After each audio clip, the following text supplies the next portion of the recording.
क़यामत के बारे में है कि क़यामत कब आएगी। तो याद रखें, क़यामत अल्लाह रब्बुल इज़्ज़त ने कुरान करीम के अंदर इरशाद फरमाया कि 5 चीज़ें ऐसी हैं जिसका इल्म अल्लाह ही को है, उसके सिवा कोई नहीं जानता कि ये चीज़ें कब होंगी। अल्लाह रब्बुल इज़्ज़त ने क़यामत के बारे में कहा कि इन्नल्लाह इंदहु इल्मुस्साआ, कि क़यामत कब आएगी इसकी हकीकत हाल से अल्लाह ही वाकिफ़ है, अल्लाह ही जानते हैं कि क़यामत कब आएगी। आगे कहा वयुनज़्ज़िलुल गईथ, कि बारिश कब होगी इसका इल्म सिर्फ़ अल्लाह रब्बुल इज़्ज़त की ज़ात को, किसी को नहीं पता कि बारिश कब होनी है, हकीकत हाल से कोई वाकिफ़ नहीं है। वयअलमु मा फ़िल अरहाम, और औरत के रहम के अंदर बच्चा है या बच्ची है, लड़का है या लड़की है, ये अल्लाह ही इसकी हकीकत को जानते हैं, किसी को इसकी खबर नहीं है। वमा तदरी नफ्सुम मादा तक्सिबु गदा, और कल जो बच्चा ये पैदा होगा तो ये नेक बनेगा या बद बनेगा, फर्मा बरदार होगा या नाफरमान बनेगा, ये अल्लाह ही जानते हैं। वमा तदरी नफ्सुम बिअय्यि अर्ज़िन तमूत, आगे कहा कि ये किस ज़मीन पर इंसान को मौत आएगी, इसका इल्म सिर्फ़ अल्लाह ही को है। तो 5 चीज़ें ऐसी हैं कि इनका इल्म सिर्फ़ अल्लाह रब्बुल इज़्ज़त ही जानते हैं। और क़यामत के बारे में अल्लाह के नबी से पूछा गया, ये हदीस जिब्राईल है कि अल्लाह के नबी क़यामत कब आएगी। तो अल्लाह के नबी ने कहा कि जिसने सवाल किया है, मुझसे सवाल किया है, कि मुझको भी उतना ही इल्म है जितना एक सामने वाले ने यानी जिब्रील अमीन ने पूछा है कि भाई क़यामत का इल्म हकीकत हाल से अल्लाह ही वाकिफ़ है।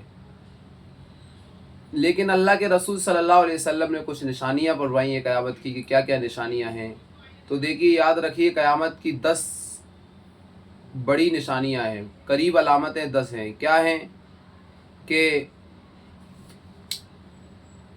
ये दुखान एक ख़ास किस्म का धुआं होगा जो मशरिक़ से निकलेगा, 40 दिन तक बराबर फैला रहेगा, जिसके असर से काफिरों पर मदहोशी तारी हो जाएगी और अहले ईमान को सिर्फ नज़ला ज़ुकाम जैसी तकलीफ़ होगी। और ज़मीन से दज्जाल निकलेगा, दज्जाल एक आँख से काना होगा जिसकी पेशानी पर काफ़ारा लिखा होगा, हर शख्स पढ़ लेगा चाहे पढ़ा हुआ हो ना हो। यानी दज्जाल निकलेगा, उसकी पेशानी पर लिख रहा होगा काफ़ारा। वो लोगों को क्या करेगा, गुमराह करेगा, लोगों को अपनी तरफ दावत देगा और कहेगा कि मैं अल्लाह हूँ, बारिश को बरसाएगा और बहुत सारे कामों को करेगा। और कहा कि दाब्बतुल अर्ज़, यानी ज़मीन से ऐसा जानवर निकलेगा जो इंसानों से बात करेगा। सफ़ा पहाड़ी से निकल कर ये जानवर निकलेगा, सफ़ा पहाड़ी से पूरी दुनिया में घूम जाएगा। इसके साथ हज़रत मूसा अलैहिस्सलातु वस्सलाम का आसा और हज़रत सुलेमान अलैहिस्सलातु वस्सलाम की अंगूठी होगी, और वो अंगूठी से हर मोमिन के चेहरे पर ईमान की मोहर लगा देगा और आसा से काफिर पर कुफ्र का निशान लगा देगा। उसके बाद काफिर अलग और मोमिन अलग हो जाएंगे, किसी का ईमान और कुफ्र छुपा हुआ ना रहेगा। और सूरज का मगरिब से तुलू होना, सूरज मगरिब से तुलू होगा।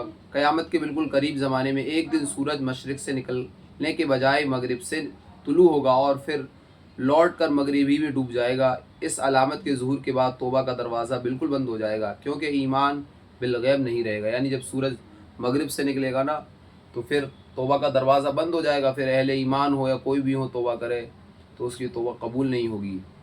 और कहा कि ईसा अलैहिस्सलातु वस्सलाम का नुज़ूल होगा। हज़रत ईसा अलैहिस्सलातु वस्सलाम के मुताल्लिक़ मुतवातिर नुसूस से साबित है कि आप ज़िंदा आसमानों पर उठाए गए हैं, वहाँ ज़िंदा मौजूद हैं और मुकर्ररा वक्त पर दुनिया में क्या है, नाजिल होंगे वो। और शरीयत मोहम्मदिया के मुताबिक, यानी अल्लाह के नबी की जो शरीयत है उसके मुताबिक रहनुमाई फरमाएंगे लोगों की। और आपके हाथों का दज्जाल, आपके हाथों से क्या, दज्जाल जहन्नम में जाएगा। याजूज माजूज हैं, ये ज़मीन से, ये भी याजूज माजूज ज़मीन, ये भी निकलेंगे, ज़मीन में फसाद फैलाएंगे, लोगों को लड़ाएंगे और कोहराम मचाएंगे एकदम। तो और कहा कि ज़मीन धंसने के 3 वाक़यात अलग होंगे। यमन से आग निकलेगी और सबसे आखिर में यमन की जानिब से एक आग उठेगी जो लोगों को समेट कर महशर की जानिब ले जाएगी। बाज़ रिवायात में आग के हिजाज से निकल कर ज़िक्र है, तो मुमकिन है कि दोनों जगह से आग निकल कर लोगों को समेट दे। और ये वाक़या उस वक्त पेश आएगा जब रूए ज़मीन पर कोई भी ईमान वाला ना रहेगा। तो ये क़यामत की अलामात हैं। हदीस बाला में जो अलामतें बयान की गई हैं वो बेतरतीब नहीं है, यानी आगे पीछे अलामतें बयान की गई हैं। और मुस्लिम शरीफ اور آگے کہا وآخر ذالک نار تخرج من الیمن ترد الناس الی محشرہم، اور اس 10 علامتوں میں سے آخری علامت ایک آگ ہوگی جو یمن سے نمودار ہوگی اور لوگوں کو ان کے محشر ان ملک شام کی طرف لے جائے گی۔ تو ایک زمین سے آگ نکلے گی، وہ لوگوں کو لے جائے گی، چلاتی ہوئی ہانکتی ہوئی لے جائے گی۔ قیامت سے پہلے لوگ شام میں جمع ہو جائیں گے۔ یہ عن ابی ہریرہ، اللہ کے رسول نے حدیث ارشاد فرمائی، اس کے راوی حضرت ابو ہریرہ ہیں۔ کیا کہا؟ یحشر الناس علی ثلاث طرائق راغبین وراہبین واثنان علی بعیر وثلاثة علی بعیر واربعة علی بعیر وعشرة علی بعیر ویحشر بقیتهم النار تقیل معهم حیث قالوا وتبیت معهم حیث بأتوا وتصبح معهم حیث اصبحوا وتمسی معهم حیث امسوا۔ حضرت ابو ہریرہ سے مروی ہے کہ اللہ کے رسول نے ارشاد فرمایا کہ لوگوں کو 3 طریقوں پر جمع کیا جائے گا۔ جو کچھ لوگ تو عافیت کی رغبت کرنے والے اور بد امنی سے ڈرنے والے ہوں گے، اور کچھ 2 ایک اونٹ اور 3 ایک اونٹ پر اور 4 ایک اونٹ پر اور 10 ایک اونٹ پر ہوں گے، اور بقیہ لوگوں کو آگ سمیٹ کر لے چلے گی۔ اور اگر وہ لوگ دوپہر میں کہیں آرام کریں گے تو آگ بھی وہیں ٹھہر جائے گی، اور رات کو جہاں سوئیں گے تو آگ ان کے ساتھ ہوگی، اور صبح شام تک ہر وقت ان کے ساتھ رہے گی۔ یعنی کچھ لوگ تو اونٹ کے پر چلیں گے، کچھ پیدل چلیں گے، اور کچھ گھسیٹتے ہوئے لے کے جائیں گے میدان محشر کی طرف۔ لوگ نہیں جائیں گے میدان محشر میں، یہ آگ ان کو اکٹھا کر کے لے کے جائے گی۔ تو میرے بھائیو، یہ قیامت کی علامتیں ہیں، اور زمین پر زنا عام ہو جائے گا، شراب عام ہو جائے گی، چوری عام ہو جائے گی، قتل عام ہو جائے گا۔ تو یہ پھر اس کے بعد پھر اللہ تعالیٰ پھر سور بھی پھونکا جائے گا، اور اللہ تعالیٰ نے اپنے مقرب فرشتے حضرت اسرافیل علیہ السلام کو قیامت کا سور، یعنی ایک سینگ جس میں پھونک مارنے سے آواز نکلے گی، پھونکنے پر معمور فرما رکھا ہے، اور یہ فرشتہ پھونکنے کے لیے بس ارشاد خداوندی کا منتظر ہے۔ حضرت کیا ہے؟ اسرافیل علیہ السلام۔ تو حدیث میں آتا ہے، رواہ ترمذی میں ہے کہ میں کیسے مطمئن رہ سکتا ہوں جبکہ سور کا ذمہ دار فرشتہ، یعنی اللہ کے رسول نے فرمایا، منہ میں ڈال کر کان اللہ کی طرف لگائے ہے کہ کب سور پھونک جانے کا حکم جاری ہو جائے۔